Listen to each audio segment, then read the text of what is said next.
Bonsoir et bienvenue dans Le Monde de demain, émission consacrée à l'innovation dans l'industrie genevoise. Imaginez-vous faire votre premier pas sur la Lune depuis chez vous, monter un meuble à l'aide d'un tuto virtuel ou encore revivre un événement historique comme si vous y étiez. C'est bientôt possible. Nous sommes allés à la rencontre des entreprises qui développent ces technologies virtuelles, dont certaines sont déjà utilisées dans l'industrie. Reportage Colline Hutz et Nicolas Grangier. Dans ces locaux de la périphérie de Meyrin se créent de petites merveilles d'imagerie 3D depuis quelques années. La fondation Artanim et sa branche commerciale Dreamscape Immersive y développent des implications de réalité virtuelle et de jeux vidéo. La technique de capture du mouvement permet d'enregistrer les positions d'objets ou de personnes, puis de les reconstituer virtuellement sur écran. Cette approche de réalité mixte commence à s'implanter dans l'économie genevoise. Même à Genève, il y a effectivement beaucoup d'entreprises qui prennent le pas justement et commencent à utiliser ces technologies. Je pense par exemple à l'aéroport de Genève ou au TPG par exemple qui commencent à utiliser ça justement dans des optiques de formation par exemple. Et à l'avenir, on est persuadé que de plus en plus d'entreprises vont vraiment comprendre le potentiel de ces technologies et vont les implémenter pour améliorer leur processus, faire une meilleure formation, ce genre de choses. Le dernier projet de Sylvain Chaguet est actuellement mené au HUG auprès des patients en rééducation dans un but précis. Rajouter une dimension de réalité virtuelle à un appareil de réhabilitation qu'ils sont en train de développer. C'est de gamifier un petit peu tout ça et puis de permettre justement aux patients d'être dans un univers beaucoup plus intéressant, potentiellement gamifié et du coup de lui donner plus de motivation et donc une capacité à faire du coup un peu plus d'exercice et à guérir plus rapidement, on va dire. La gamification justement d'une application quelle qu'elle soit permet assez souvent une implication un peu plus importante justement de l'utilisateur. Ajoutons qu'Artanim a récemment conçu une fiction historique à la Maison Tavel en coproduction avec le Musée d'art et d'histoire. Et ce n'est là qu'un des multiples exemples de ces projets en cours.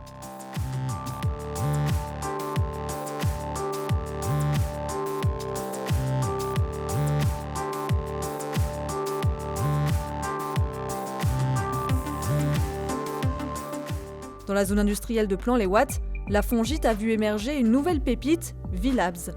Cette start-up a choisi le domaine de la construction comme terrain de jeu. Sa solution permet aux opérateurs d'utiliser sur les chantiers de génie civil des lunettes au pouvoir magique.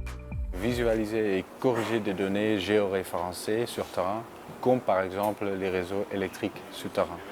Donc ça permet aux géomaticiens et les ingénieurs de voir avec par exemple ces casques, de voir directement à travers ces lunettes où les réseaux se trouvent, les réseaux souterrains. Du coup, ça accélère fortement le travail de génie civil, comme l'excavation, et potentiellement peut éviter des erreurs humaines qui causent souvent des dommages dangereux aux réseaux souterrains. Le géant vaudois Roman d'énergie a vite été séduit par cette innovation qu'elle teste pour améliorer son efficacité. On a testé notre solution et on comparait ça avec leur méthode classique des géomaticiens. Notre solution augmente l'efficacité ou permet d'optimiser les coûts de la construction. C'est pour ça qu'on estime que la réalité augmentée sera une des solutions de demain pour la construction.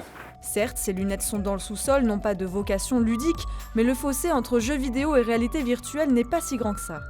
Les technologies qu'on utilise pour développer des logiciels de réalité augmentée sont très similaires à ce qu'on utilise en fait dans les jeux vidéo et surtout dans la réalité virtuelle. C'est des problèmes très similaires. Les défis de la modélisation 3D n'en sont qu'à leur début. D'ailleurs, pour V-Labs, 2020 annonce de nouveaux projets. Et la prochaine étape dans le développement, donc on va commencer l'année prochaine, c'est de la visualisation des données BIM. Les données BIM, ça peut être des modèles 3D de bâtiments, de toutes sortes de constructions qui se trouvent à la surface. V-Labs a même été primé récemment lors de l'appel à projet GeoFab du Grand Genève. Ça ne fait aucun doute, la réalité augmentée fera partie de l'environnement quotidien des professionnels de demain. Marco-Marie, bonsoir. Bonsoir. Vous êtes le fondateur et le directeur de SwissBIM, une société spécialisée dans la modélisation de données du bâtiment. Alors, le BIM, le Building Information Modeling, qu'est-ce que c'est ? Alors, ce sont un ensemble de nouvelles méthodes numériques qui viennent transformer nos métiers, amener un petit peu plus de compréhension dans les échanges de données. On va parler de données, principalement parce que dans ce monde numérique de la construction, le BIM est vraiment basé sur des bases de données, 2D, 3D, qui vont pouvoir enrichir tout le processus de construction et transporter toute l'information nécessaire du projet jusqu'à la réalisation. Et à quoi ça sert? Ça sert, c'est une très bonne question. C'est une question qui, en fait, est assez récurrente maintenant dans le métier de la construction. On se pose beaucoup de questions autour de ce BIM. Je crois qu'il a un effet un petit peu anxiogène, comme tous les changements.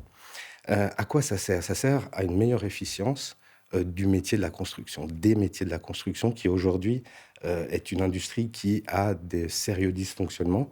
On a la capacité d'améliorer nos résultats et le numérique vient vraiment booster la communication entre les différents acteurs, simplifier les échanges et aussi avec les autorités, par exemple. Le canton de Genève est très proactif autour de cette question du numérique lié au bâtiment et au territoire.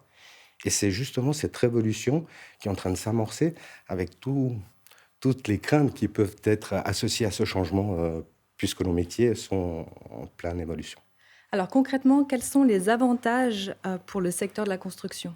Donc le fait de numériser la totalité du processus va permettre de vraiment être beaucoup plus clair sur les besoins, c'est-à-dire ce que le client exprime. Ce client n'est pas souvent aguerri à la construction, donc il fait confiance à un architecte qui va mobiliser des ingénieurs et des entreprises qui vont collaborer sur ce projet. Et on se rend compte que la mésentente est souvent le point, disons, là où on va cristalliser le maximum de problématiques, ça va être sur le chantier. Donc ce qu'on va faire, c'est qu'on va essayer de résoudre toutes les problématiques de conflit, d'organisation, de temporisation. Et grâce à ces outils numériques, on s'en remet un peu moins à l'homme et beaucoup plus à l'organisation numérique. Et donc, on a une meilleure fluidité du projet et de la réalisation de ce projet. Alors on entend beaucoup parler de réalité virtuelle dans le monde du jeu vidéo. Je sais que vous utilisez cette même technologie pour visualiser les données des bâtiments. Quel est l'impact du jeu vidéo dans le développement de votre technologie? Alors, notre technologie a eu du mal à se mettre à jour ces 5 dernières années, notamment sur les thématiques de réalité virtuelle, voire même de rendu vidéo ou d'images de synthèse. Et c'est vraiment la vague des jeux vidéo qui a remporté la mise. Aujourd'hui, les architectes, les ingénieurs utilisent des outils qui sont issus du jeu vidéo. Et là, très rapidement, on va commencer à utiliser des profils qui ont été formés dans le jeu vidéo. Donc on a aujourd'hui des jeunes qui se forment pour le jeu vidéo, mais qui vont nous rejoindre parce qu'on a besoin d'intégrer ces outils pour mieux voir et mieux comprendre le bâtiment. Selon vous, la Suisse semble avoir un train de retard dans la technologie BIM, si on compare avec la Grande-Bretagne ou Singapour. Comment vous l'expliquez? C'est probablement un effet de culture, d'histoire. On a une confédération avec plusieurs cantons, avec des politiques et des rythmes différents. Mais je suis certain qu'à terme, on aura un BIM encore meilleur que les autres, puisqu'on a au sein de cette confédération 26 réflexions. Donc on l'a vu sur d'autres technologies.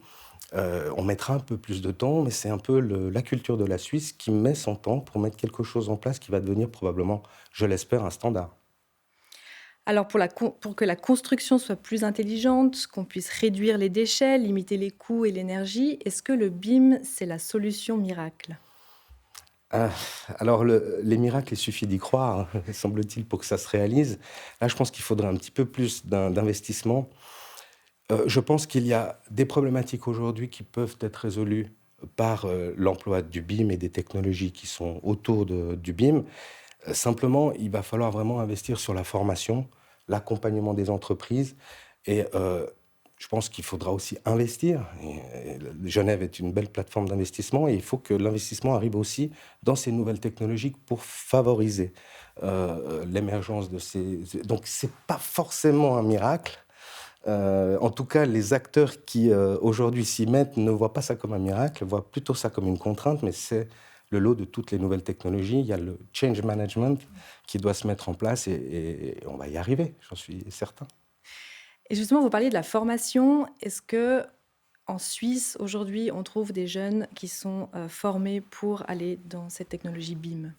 Alors, c'est là où peut-être on pêche un petit peu, c'est-à-dire d'identifier quels sont vraiment tous les environnements qui vont être impactés par le BIM, notamment les apprentis.